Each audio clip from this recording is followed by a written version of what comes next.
You're listening to OMTimes Radio. The following is an encore presentation.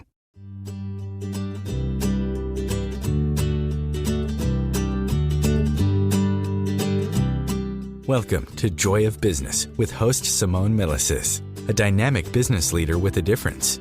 Simone has founded and operated many businesses from a young age and has always done business differently.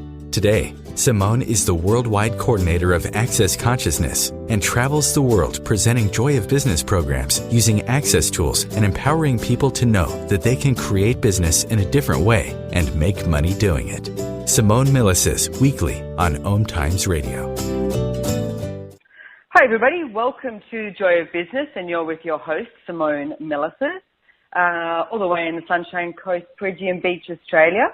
And today we're talking about women in business. And I have the lovely Chutisa Bowman. She's actually in Melbourne, Australia with me at the moment. Chutisa is the co-founder and the financial director, CFO of Life Mastery, an innovative consulting firm recognized worldwide as a thought leader and an authority on strategic awareness, innovation, and business transformation. She's an author, columnist, media commentator, consultant with a focus on connecting business transformation with future trends and innovation. She's also a director of Conscious Governance, a global advisory firm for non-profit and society-changing organizations, providing practical advice and tools to assist non-profit boards and CEOs to advance their governance practices from compliance to generative edge and innovative advantage. So Chutisa even owns her own antique jewelry business. So Chutisa is an awesome friend of mine. I absolutely adore her. Her and her husband, Steve and Chutisa Bowman, live in Melbourne, and I am incredibly lucky that I got to meet Chutisa I think it was about 13 years ago, at an Access Consciousness class in Sydney. So welcome today, Chutisa. Thank you, Simone. So happy to be here with you. I'm happy to be here with you too. So one of the things we wanted to talk about today was being a woman in business. Now, it's a really interesting topic because whenever I say the words, it's like, what do you think we're going to talk about? Like, it's, being a woman in business having to be tough or having to be, most often in business, it's like the woman is looked at as being the, bitch. And it's like, it's at the top. Rather than, how else could you be in business and what choices could you make that you haven't been willing to make? So we sort of want to explore this topic today. And I thought, what a better person to ask than Chutisa Bowman, because she's written many books. And as I read out in the bio, she's been in the business world and the corporate world for, quite a while. She even used to be a model. Yeah. So you're really being a woman in business. You've done many, many different things, now owning, antique jewelry, etc. So tell me what you see being a woman in business is or can be, what the possibilities are, Chutisa. When you actually ask me about this topic, about talking about being a woman in business, I just thought, wow, that felt quite contrasted. What was that? And I realized that I've never actually looked at myself to be, whether it's a woman or whether it's a man. I'm just seeing myself as just doing what I enjoy to do and what I love to do. So I've never even defined myself as being a businesswoman or be anything like that. So when that topic came about, I had to sit back and think, wow, I never actually thought about businesswoman and just doing business and doing something that I enjoy to do.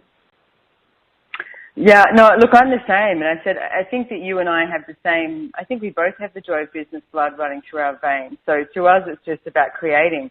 And what if it was just about creating? And what I'd like to do today too is have a look at those places that women, it's almost like they use the workforce as a justification for not choosing the life they'd like to lead. And it's like, what if it didn't matter if you're a man or it didn't matter if you're a woman? And it's like, what is that separation between women and men that doesn't have to be there? And it's like, what if it could change? And it's like, how much of that is, women complaining about we're women, so we're allowed to say this. Complaining about the equality in the workplace, or that it's owned by the corporate world. you actually brought my attention to Sheryl Sandberg, the CEO of Facebook. Yeah. And when you were talking about her, I went online and I watched one of her videos. And it's interesting because she rattles off some facts and figures to begin with. And over the world, she said that there's only 13% of women in parliament. And there's only 16% in the top end of companies. And it hasn't moved since 2002. And 20% in not-for-profit for women at the top. And she's sort of saying that it hasn't moved much. But the thing is, it's like I see so many women, Chutisa, sort of, you know, up in arms doing this thing of like, why aren't we there? You know, blah, blah, blah. And it's like, well, what if it was your choice? Exactly. Like, what and that's what choosing? That's the conversation you and I had a number of times when we're together. It's about everything is about choices, about the choice we make, isn't it? And I wonder a lot of times if women don't make that choice to be in that position, because, you know, to be in that position, you have to be willing to be greater than what you are choosing to be right now, because you have to be up there making a lot of choices and a lot of decisions that if you want to choose to be in that position, you have to be willing to be that. So it's not about beating up women either, because a lot of women have other interesting things to do that they don't want to be sitting on board. They don't want to be a CEO. They don't want to have to be, you know, controlling or leading anyone. But if you want to be, you know, creating that kind of position for yourself in the business world, then you have to choose to be a leader first and foremost. And a lot of women not choosing to do that. They just enjoy, you know, the life, doing what they're doing. So it's about leadership. What's your definition? I mean, you've written a book about that too, conscious leadership. It's brilliant. So what's some sort of tips and tools and your definition of being a leader in your life and in business? I think the first thing is, even if you're not choosing to go into business, and if you're not choosing to become a leader in any business, you have to choose to be a leader in your own life. Because, you know, to create your life with conscious awareness, you have to be a leader. You have to be willing to go and do and be and create everything, whether anyone else approves of what you create or not. Because the real leader is not waiting for anyone to validate what they choose. And if we are being a leader in our own life, we have to be willing to know what it is that we want to create as our life and living. And a lot of people not choosing to know that. A lot of people just, you know, buy into this reality and doing and being a wife or being a mother and being, you know, a businesswoman. I mean, we all can be that, but still at the same time being a leader and choosing to create things that totally work for us, whether anyone else approves of our choice or not. I think that's probably one of the key points there too, Chutisa. It's like whether anyone else approves or not. Because one of the things I see that most women in this reality do is always waiting for approval, whereas men will just sort of go ahead and do something. You know, and then if they stuff up, they'll be like, oh well, gave it a shot, gave it a go. You know, that's being very Aussie the way I'm speaking right now. That's sort of the mentality. So actually, as you were talking too, though, I was looking at because to me, it's like, I mean, so many people define business as something. And it's like, so what if you define business as that it isn't? Because it's like, what if your living was your business? I mean, that's what I talk about in the Joy of Business. It's like, you know, what if business was the adventure of living? It's everything. So it's like, even if you do have kids and it's like you've got, you know, you are being a housewife and it's like, okay, what if that's your business? I mean, if you're in a relationship, it's like when I entered into my relationship and we bought a house, I remember at one stage I was freaking out because we were buying a house and my partner Brendan looked at me and he went, honey, it's just a house. He goes, we can sell it if we want. And I was like, because I was going, oh my God, this means we have to be together forever, you know. And it felt like it took the choice out of it. But he looked at me and he went, Simone, this is a business deal. We're buying a house. And it's like, so what if you did look at that? It's like, you know, your relationship, it's dealing with the kids. It's like, do you book holidays? All of it. It's like, that's being the leader in your life and your business. And what is our life is our business. Like when you're talking about the joy business, it's creating our life, it's creating a business. Yeah, it's all the time. I mean, I take the dog for a walk on the beach and I've got my phone and I'm madly writing down notes, or I've got my little speaker thing because I'm like, I come up with all these ideas and then I'll come back and I'm really enthused about working. It's like, I don't define business as it's being in an office, or it's from Monday to Friday, 9 to 5, or it has to look like a certain thing. I mean, how many of you define business as it has to be bringing in money? And it's like most people put sex and relationship in the same category, but it's not. Sex is sex, relationship is relationship, It's the same thing with business and money. Business is business and money is money. I mean, most of the time, you would prefer if your business actually had money showing up from what you were creating. And yet, what if you defined as business that it isn't? So everything is that is can be destroy and uncreate it. Right and wrong, good, bad, pock and pot, all nine shorts, boys and beyond. Now, I have mentioned the Access Consciousness Clearing Statement. What is it? If you'd like to find out more, go to theclearingstatement.com or to my website, accessjoyofbusiness.com, and you can find out more. Basically, going to the point of creation and the point of destruction of everywhere that, say if you've created a point of view about business and you go, well, you've got to have a briefcase, you've got to dress up in corporate clothes, you've got to travel somewhere. I mean, I'm lucky enough I live in Prejean Beach. You live in Melbourne, and I know your husband and yourself, it's like, you wake up and you go downstairs to the office. It's like, yes, we walk out and it's like we're still in our PJs, make a coffee and open up our computer, and that's where the office is, I mean, both you and your husband and mine, we travel a lot all around the world too, but we haven't defined business as a location. It's actually what we create.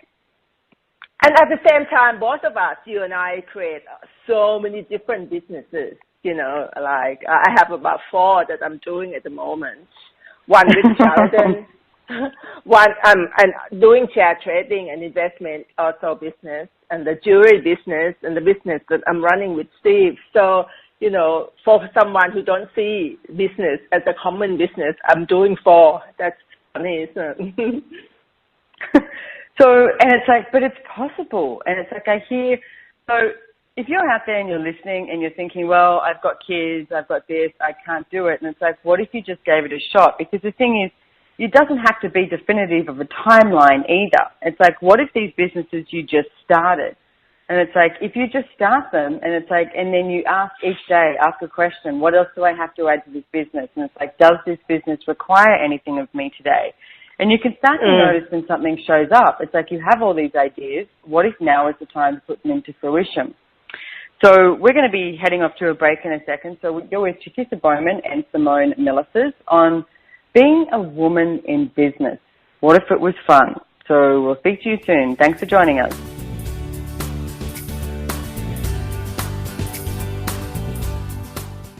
Simone Milasas would like you to know that business can be fun, which is why she wrote the book, Joy of Business. What if you could have the joy of business rather than the stress and struggle? Most of the time, the only thing stopping you from a thriving business is you. In the Joy of Business book, Simone gives you access consciousness tools and pragmatic ways to get out of your own way and to create the business, life, and living you know is possible and beyond what this reality says is achievable. Business is joy. It's creation. It's generative. It can be the adventure of living. You can purchase your copy of the book through Amazon or Joy of Business website, www.accessjoyofbusiness.com.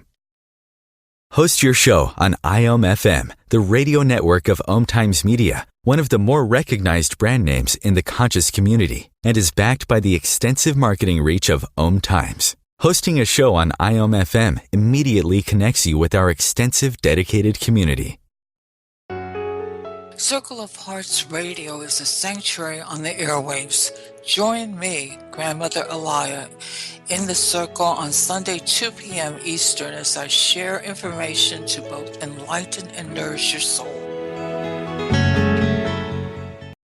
The number one reason girls drop out of school in sub-Saharan Africa is lack of access to feminine hygiene products. The Pads for Schoolgirls Project, an outreach of Humanity Healing International, is changing this paradigm by setting up sewing programs at schools, teaching girls a vocational skill, while producing the reusable pads that help keep them attending classes. The girls pay it forward by making and giving pad kits to other girls in need. To learn more, visit humanityhealing.org. Humanity Healing is where your heart is. The cutting edge of conscious radio. OMTimes Radio. IOM FM. Welcome back, everybody, to The Joy of Business. And we're talking about being a woman in business today. And I'm with Chutisa Bowman, a very good friend of mine and a very savvy businesswoman. And she's a mother and, I was going to say husband, but she's not a husband, she's a wife. And she's joining me here. So thank you for joining me here, Chutisa. You're a man and a wife, everything. You run the Yes, I am.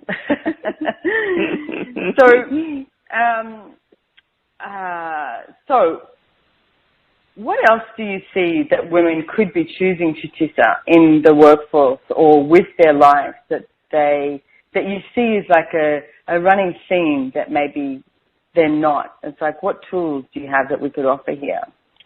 You know, the first tool that I've been living my life for the past 13 years since I've met Gary Douglas is that being the choosing one, not the chosen one.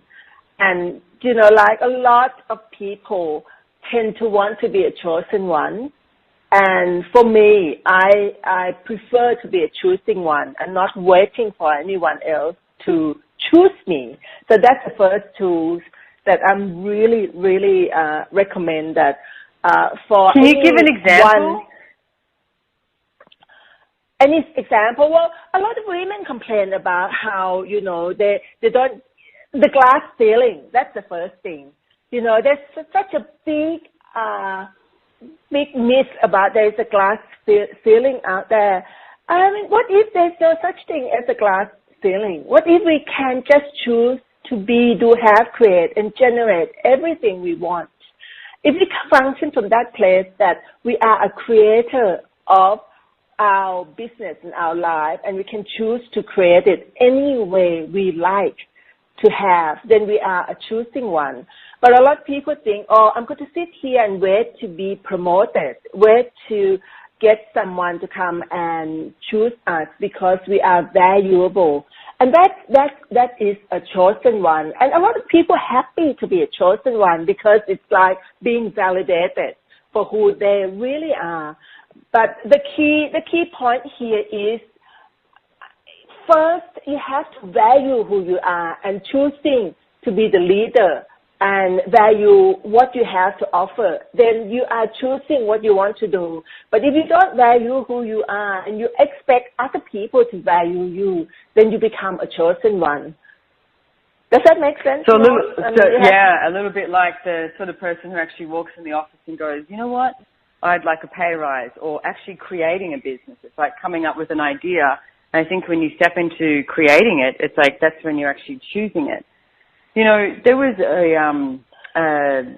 scientific experiment they did years and years ago, Chutisa, and they had these jumping fleas in a glass box. Mm-hmm. And it had a lid on it, right? So the jumping fleas could only jump, obviously, as high as where the lid was. And that's how far they would jump. And then what they did, they left it on there for, a period of time. And then they took the glass ceiling off. And what happened was the fleas only jumped as high as what the ceiling previously was. So they could have jumped out. So it's like, how many glass ceilings have you created that don't even exist? And it's like, would you be willing to isn't it? Yeah, it is. It's the delusion. It's the justifications. It's all those places of blaming something else. I mean, you know, I always hear about like, oh, well, if I had these kids and it's like, and I, haven't been able to do the business I really wanted to do. What if you could start it now? So what if you could destroy and uncreate all of those points of view? And it's like, you have no glass ceiling. It's like, wake up tomorrow. There's a brand new clean slate. And it's like, what would you choose? And also another great question to ask. And no one could stop you. Yeah, no one could stop you. What would your life be like if you can create your life anywhere you choose? If you can create your life exactly how you would like it to be and no one can stop you, what would your life look like when you can do that? It'd be fun, like mine, like yours. Exactly. Can anyone ever stop you and I, Simone? No. Would anyone dare to stop you and I? Yeah.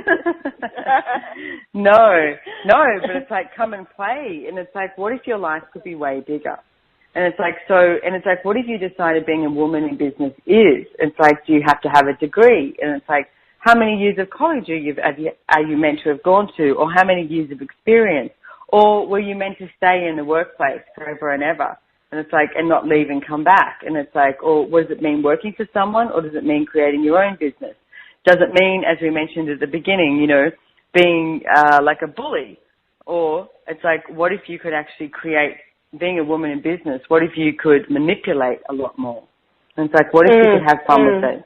What if, like we said before, there was no separation between men and women? I mean, we talk about an access consciousness. You're an infinite being. An infinite being can perceive, know, be, and receive everything. It doesn't mean that you're, there's a separation between men and women. So, like, what choices could you be making that you haven't been making? And I'm just wondering, Simone, whether another thing, as we are talking here, whether is it important to stop thinking as woman or man, because that creates separation already. What if you just create as you, just being who you are without thinking, oh, I am a businesswoman. I mean, we're just thinking, oh, I am Chutisa and this is what I'm going to create, without thinking, oh, I'm a woman, I shouldn't be creating that or something like that. So I think the key thing is when you start thinking like if you are a woman, therefore you can't do that, you already create limitations. Don't you reckon? Yeah, so everything is that is, let's destroy and uncreate it. Right and wrong, good and bad, POC and POD, all nine shorts, boys and guns. I like looking at that aspect though too, because it's like, being a woman in business is the image. And it's like, what if there was something else? What if there was something else beyond that? And it's like, so what have you been refusing to be? And the thing is, as soon as we say that I am a business woman, consciously or unconsciously, we buy into a model already, the model of what a businesswoman is, and we buy into this reality that, we hear in the news, like when you were saying that you read the statistics saying the women always get paid less than men, and women never get to sit on, only 13% of women doing this. You already create a model about what you can and can't do. I think if we just drop that idea of either, whether you are a businesswoman or you are a businessman and you're just doing what you love to do, then you don't create limitation about what you can create and generate in your life. That's just my point of view. Like when you were saying that Sheryl Sandberg, when you hear people saying, oh, women only get paid 70% of what the men get paid, but this woman gets what she worth, 800 million in her pay package or something. I looked at 810 million. 810, yeah, I know. So she's definitely not paying less. It's just what she actually chooses to create and choose to have. Yeah, that's some serious money. And I actually think she's getting paid more than that too. I know I went for a run after I read that and I was like, all right, what would it take for that amount of money and more to show up in my life? I've heard that she's now worth about $1 billion. I think she just hit for some list that she's now the in business. I love it. Who actually hit billion or something. So it's pretty amazing. So she obviously didn't buy the point of view that she will only get paid 70% less than men. Because how can you do the comparison? Exactly. But, one of the things that you were mentioning to me, which I like, and this is not about necessarily being a woman in business, it's about getting over the judgment of what it is to be in business, no matter who you are. Like, you were telling me the story about when she first started working at Facebook, and, it's like everyone does these late nights, and it's like, she just got this job. It's like, so the judgment, the point of view, the projection is that you're meant to stay back late, You're meant to be working overtime. It's like, running on like coffee and hardly any sleep.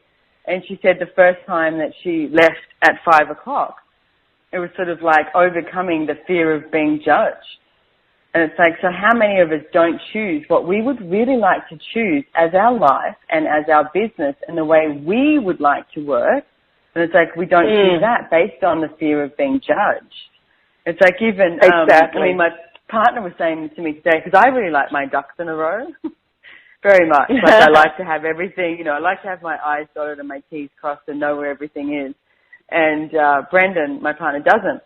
And he's fine, and I'm always like, you know, and recently I've noticed that he has started getting his ducks in a row, especially when it comes to financial awareness, which is so much fun when he's got his ducks in a row in financial awareness and he's aware of everything. But it's interesting because it's like, is it really a fear of being judged too? Or it's like, I mean, is it a fear of being judged and also the places that you have ignored because you thought that something else was going to show up, when in truth, clarity that shows up, you can make a different choice. Because you can change anything, but you've got to be willing to be aware of it. So it's like, you know, what are you not choosing based on the fear of judgment or based on, you know, not being willing to be totally clear on something? Yeah, I like that. I think that conversation is huge, though, because, you know, if we are willing to receive the judgment, then it doesn't really matter how, you know, like how Sheryl Sandberg was saying that when she left at 5:30 or 5 o'clock, she knew that everyone would be judging her. And for her, the first day that she had to walk out, she knew that she had to be willing to receive all of the judgment from all of the people. And she said that was the hardest. And then once she made that choice, she know that, you know, she can leave at 5:30. It was fine. So just willing to receive the judgment. And once you're willing to receive the judgment and take an action to actually do whatever you choose to do and be willing to receive judgment from everyone, everything else is easier. And look at, you know, like Gary often said, if you're willing to receive everything, you can have everything. And I think by willing to receive all the judgment, look at what she's making a year.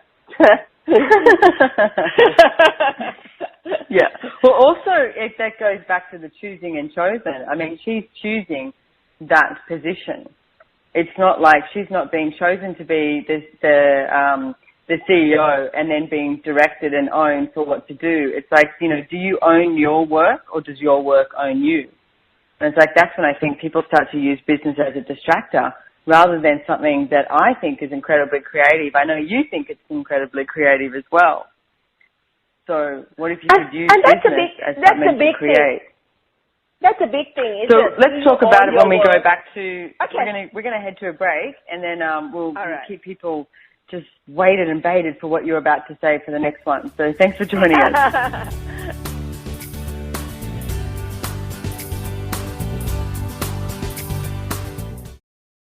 As difficult as it is to believe, there are places in Africa where human traffickers sell albino children and their body parts for use in magic rituals. Humanity Healing International is actively working in Uganda to change this paradigm. The Albino Rescue Project finds albino children who are at risk and places them in safe schools and environments where they can learn and grow free from fear. To learn more or to sponsor a child, visit humanityhealing.org. Humanity Healing is where your heart is. Hi, my name is Monica and I'm the host of Co-Creating Now. Give yourself an opportunity to connect with your all-knowing higher self and manifest joy, love, and peace together every Tuesday, 11 a.m. Eastern. What if business could be fun? What if business is the adventure of living? What are you choosing? Where do you do business that makes it easier, more fun, or more joyful for you? We'd love to see where you do business. Connect with us on Instagram at Joy of Business or Twitter at Joy of Business. And share your pictures with hashtags BusinessDoneWhere and Joy of Business. Let's change the world with business. Hi, I'm Katrina Kavanagh, host of the I Am Wisdom radio show. I Am Wisdom is about the connection between mind work and energy work, spirituality and living a wonderful life. Looking forward to sharing each Sunday 5 p.m. Eastern Standard Time with you. Connecting you with the best of the conscious minds in the world. OMTimes Radio. IOM FM. Hey everybody, welcome back to The Joy of Business. You're with Simone Milasas and Chutisa Bowman, and we left you with bated breath waiting to hear what Chutisa Bowman was about to say. So go ahead, Chutisa. No, it was a question really. I really like what you just said before we went to the break, that the question is, do you own your work, or does your work own you, or do your work own you? It's just like, it's such a big question because, you know, sometimes I'm so excited to get up so early in the morning to do something. Like I'm writing about 3 books at the moment, and I can't wait to get up and do that. So am I owning my work, or the work is owning me? But you really enjoy doing what you're doing.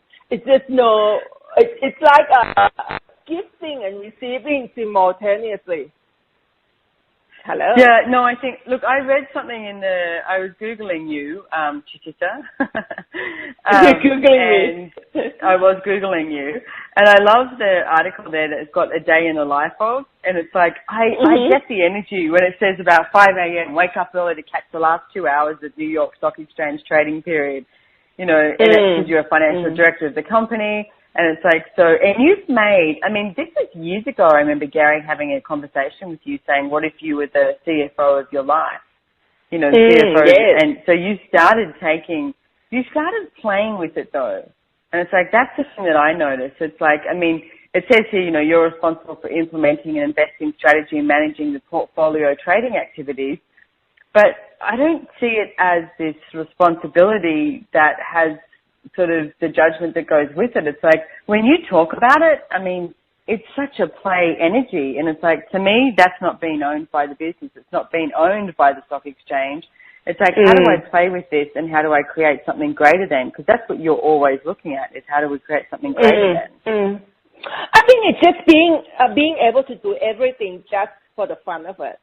And if it's not fun, I don't do it. So in that case, you know, nothing actually owns me really from that space, because if let's say if I'm doing the job from obligation, then that's something actually owning me. But I don't do anything from obligation. I'm just doing everything just for the fun of it. So to answer that question that I was just posted before, I don't think anything can actually own us if we just choosing to do everything just for the fun of it. But when we are doing the job, like when we go to work 9 to 5 and just to make money from the obligation, then definitely our job owns us.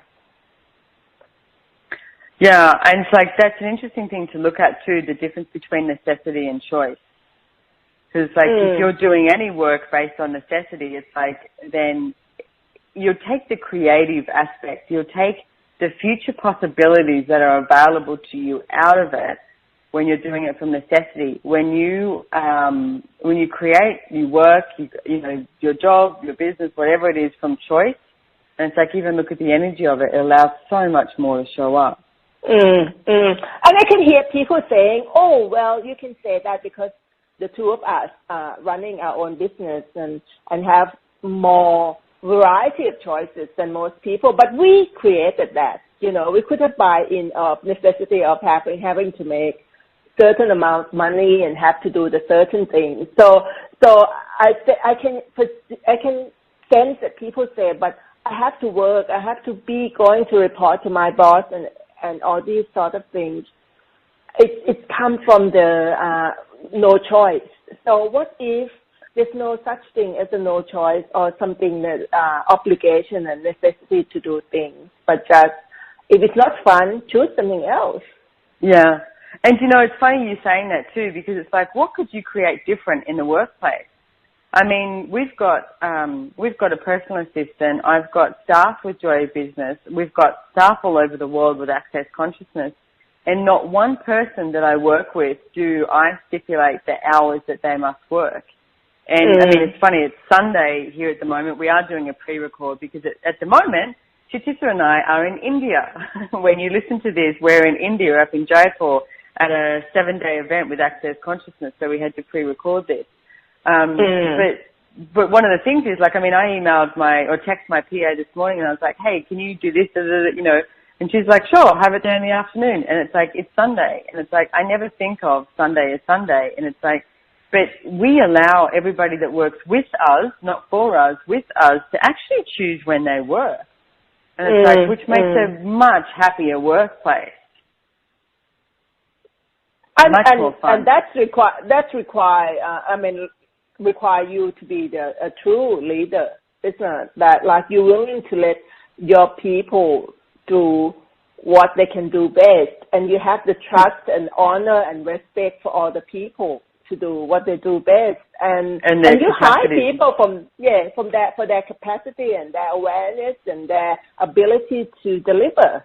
And most people don't have that that leadership capacity like you have. I mean, I often say to you how in awe I am of your leadership capacity ever since I met you 13 years ago. That's one thing you have. It's so palpable. Thanks, Chutisa. I'm in awe of you too. I'm amazed at the amount of books that you write, and they're brilliant books, and you do it with such ease. So is the latest book you wrote No More Business as Usual? Is that the last one? That's the last one, but I'm working on the book now with Gary and Steve on the benevolent capitalist. Nice. What it would take for everyone to become a benevolent capitalist.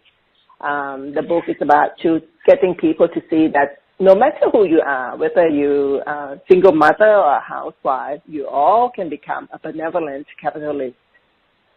So let's give a sneak preview, because I'm going to be doing a show with you and Steve on benevolent capitalism, because you and Steve Bowman, which is your husband, and Gary Douglas, the founder of Access Consciousness, are actually doing a 4-day class in Melbourne, Australia, but it's also live streamed on benevolent capitalism.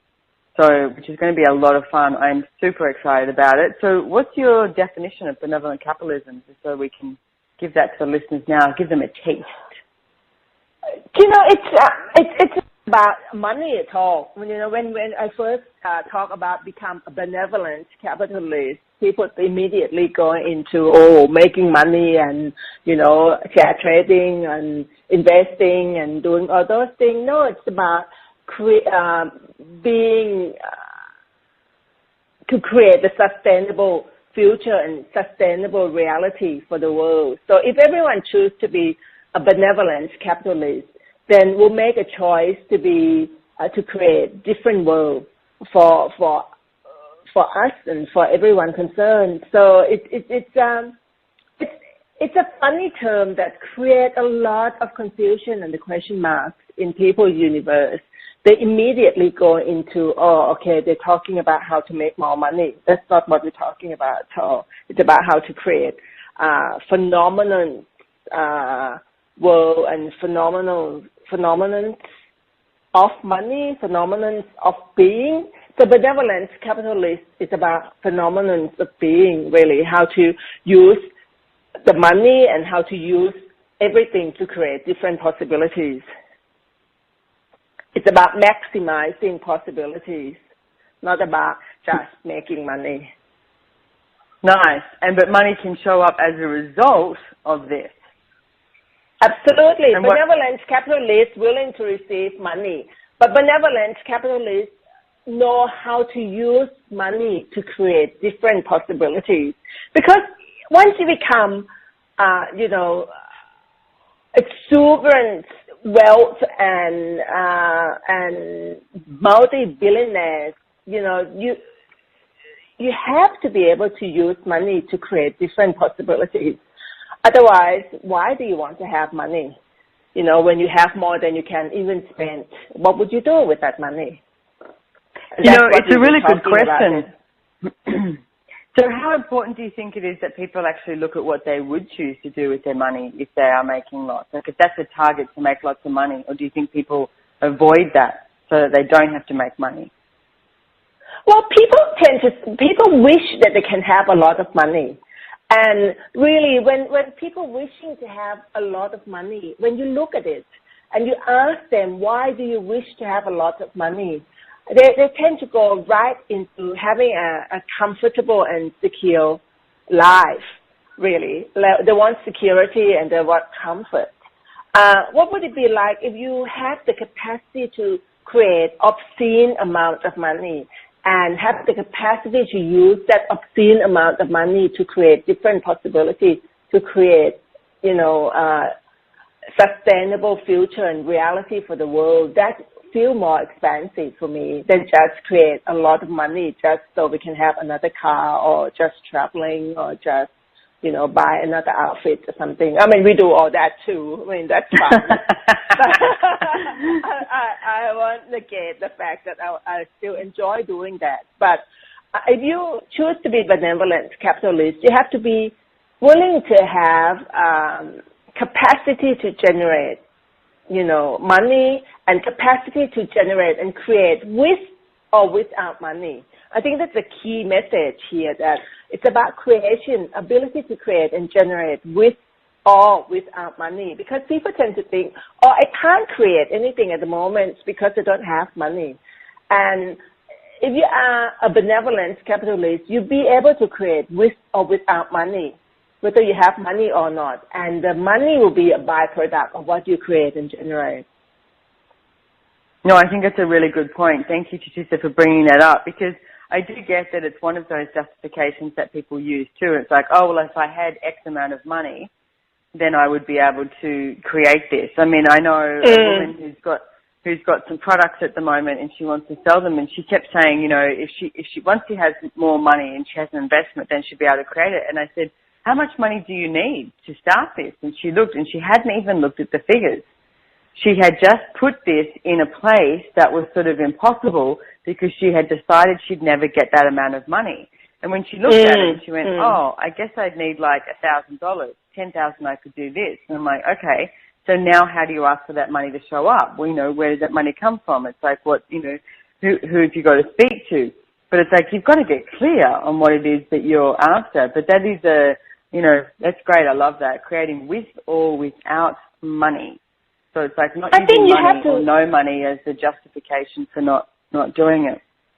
Absolutely. And I think the key thing that you just said then is you have to have a clarity about what you would like to create as your life and living, and what contribution you can be as well. It's no point just creating amazing life and living for yourself without being a contribution, to create different possibilities. So we're going to hop off to a break now, and okay. we'll be coming back really soon. Thanks for joining us.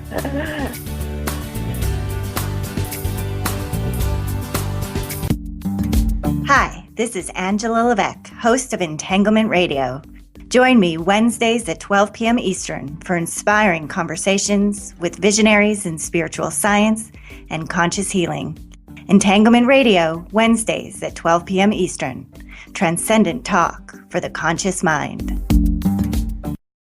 Are you trying to get from point A to point B and need a little advice? Connect with the counselors at OMTimes Advisors. Whether you're looking for a life coach or a spiritual intuitive, the advisors participating at advisors.omtimes.com were carefully chosen based on their gifts, skills, and professionalism. OMTimes Advisors, connecting you with the best advisors in the business. The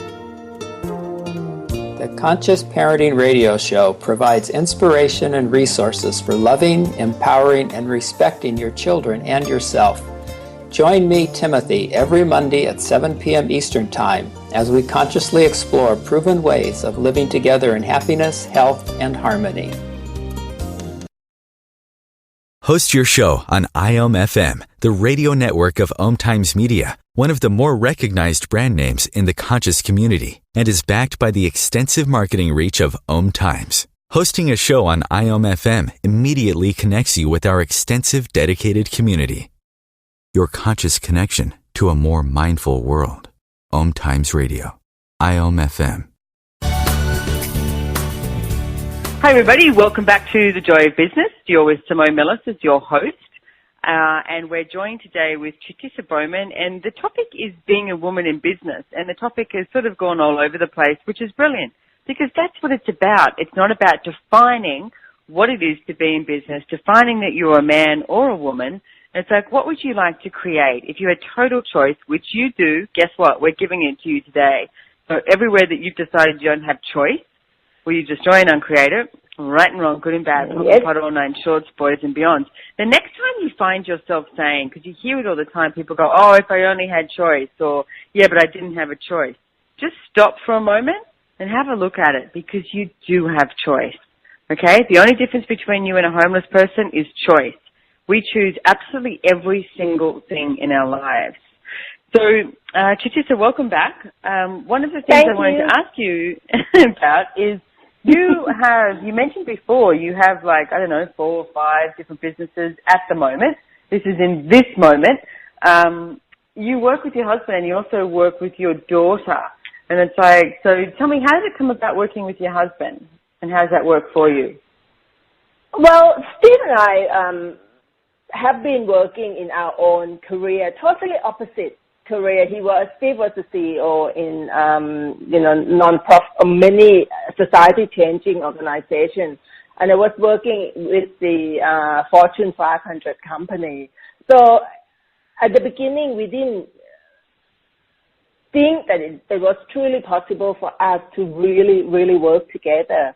And one day we looked at each other and we thought, well, what would it be like if we actually choose to work together? And that, again, is a choice, to choose to work together, which means that we had to leave both of our jobs and start something totally new and totally different to what we have created, which means that we have to give up all of our income and created something from zero base. So you could imagine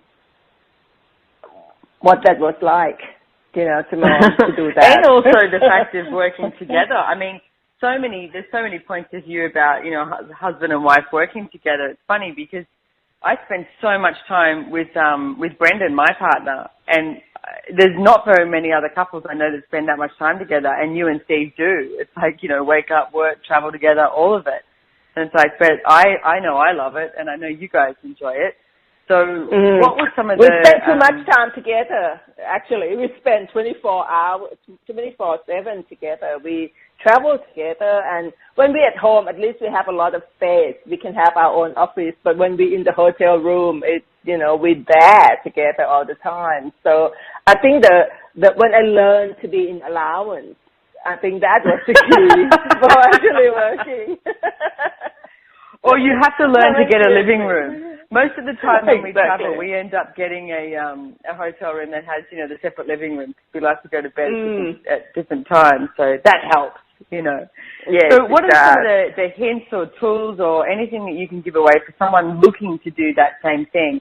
Because the one thing I see is both you and Steve don't have an expectation of each other. You actually are grateful for each other, and I think that's a huge step towards creating a business together too. I think the key thing when people ask us, how do you work together? I think the first thing is you really have to like being with each other. You really, really have to like to spend that much time. Otherwise, it will not work. A lot of time I hear people say, I don't know how you can spend that much time with someone. And I just have to say, I like spending time with him. I like being with him. I mean, it's not always ease and love, light, and delight. But at the same time, we just have to be honor and respect the other people's choice to do what they're choosing to do and be in the allowance. That's a huge thing to work with someone, and also to know what my strength is and what Steve's strength actually is, because he loves, talking to people. He enjoys being the face of our business, where I enjoy creating and generating products and doing things that will support the business in different ways. So really have to get the clarity about what it is that you can be a contribution to the business and what he can be, and allow each one of us to do, our best job at doing, and know that we can be a contribution to make a business, successful. Cool. Thank you. Yeah, no, I see that. I see it works so well for you guys. I remember Steve once said to me that, you know, he goes out and makes the money and then you double it, you triple it. So you go and invest with the money as well. So, which is great. Thanks to Gary Douglas when he said to me, probably how many years ago would that be, Simone? I think you were there when about 6 years ago when he said that I have to become a CFO in our life. And before that, even though I was working even though I was a senior executive for the Fortune 500, but when I come home and when in our own personal business, I tend to give that financial responsibility to Steve. Obviously, in that moment, I bought in that, he's a husband, he can take care of all the finance. So it was just this model of this contextual reality where most, couples tend to do. The husband take care of finance and the woman just, be a nice wife or something. But from that moment on, I became interested in being responsible for our money, and that allow our money to grow because I take the money and double it or make more money and make more money for us. So tell me about entering into business with your daughter. What sort of choices did you have to look at, or what awareness did you have to have with that? The being in business with daughter can be challenging if a mother not being aware of the place that we are functioning from. For me to know that I am her business partner and I am not her mother. And, I have to constantly looking at when we're working together, I have to look at, am I being a mother here, or am I making a choice as a mother, or am I making a choice as a business partner? I have to be in the question a lot more about, always make a choice to be a business partner and never allow being a mother to step in. I mean, for the people who have been, motherhood will always know that such a fine line in that, to make choice, to say, to make the motherhood tend to step in before, and then you have to be able to step back and say, I'm choosing to be a mother again. And then for me, the key tools that actually get me going and allow us to work together for 2 years is I destroy and uncreate the relationship with her every day. And that's so important. And when I'm starting to feel like the energy of irritation or something like that, I immediately destroy and uncreate my relationship, my point of view, anything that I have about what's going on. So the tool of destroy and uncreate, the energy of what creating is the thing that makes us working happily together. That's a great tool. And there's a couple of things there that you said that I'd like to comment on, because that I love Gary always tells this story about when you originally came to Access Consciousness classes and you came home and it was your anniversary and Steve said, what do you want for your anniversary? And you said, I want to destroy and uncreate our relationship. And he said, you want a divorce? And you're like, no, I want to destroy and uncreate our relationship. So it's a really great tool to use. And it's like, so every morning when you wake up, it's like destroy and uncreate your relationship with your husband, with your wife, with your colleagues, with your employer, with your employees. It's like, whoever it is, in the workplace. Because what happens is you start to create these points of view around someone or around something, which means you expect something, and it's always limiting what can show up. But if you destroy and uncreate your relationship, because the relationship is the distance between two things, if you destroy and uncreate it, then it opens up to these totally new different possibilities. Like, I mean, if Chutisa had a point of view that her daughter, only knew about a certain area in the business, then that's all she's ever going to see, because that's the judgment that she has, that her daughter only knows about this piece. But if she destroys and uncreates her relationship with Sheridan, with her daughter, and it's like in everything that she has decided about her, right and wrong, good and bad, POC and POD, all names, shorts, boys and beyonds, and if you can't remember the clearing statement, just say you destroy and uncreate it, POC and POD, And it's like then it allows more possibilities to show up for the other person and more possibilities to show up for you. And I just like to add that too, Simone, when we're talking about destroy and uncreate, it's about destroy and uncreate all the energy of the expectation, decision, judgment, and everything we have with that person. It's not about, it's not about to say, actually I will destroy you. Just destroy. Yeah, exactly. No, thank you. It's just destroying and uncreating the energy. Yeah, the point of view. Because it's like then you can actually receive someone, and you know what? You allow them to be them, which is one of the greatest gifts. And it's like, I mean, if we want to talk about, this topic was being a woman in business, and what we really got to, and what Chutisa and I would really love to invite you to, is what if it wasn't about being a woman in business? What if it was about being you in business? And what does that look like? And it's like, what would you like to create? If it wasn't about the money, what would you choose? And it's like, if it wasn't about, where you geographically live or anything like that, what would you choose and who would you be? What would you create? And it's like, what if you played with that? So, Chutisa, I would love to thank you so much for joining me today. The time has gone way too quick. I know that I would love to have you on future shows as well, so I will hunt you down for that.